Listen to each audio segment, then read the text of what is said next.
বিসমিল্লাহির রহমানির রহিম। আমিন। কোরআন শরীফে আমাদেরকে একটি আয়াতে বলেন, তোমরা আল্লাহ আত্মখানা রূপ নিয়েছে, সেখানে অবাধে দেশের নিষিদ্ধ বস্তু যেগুলো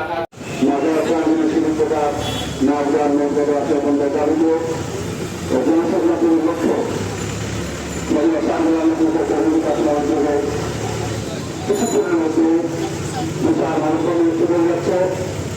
আমি সকল মুসলমানকে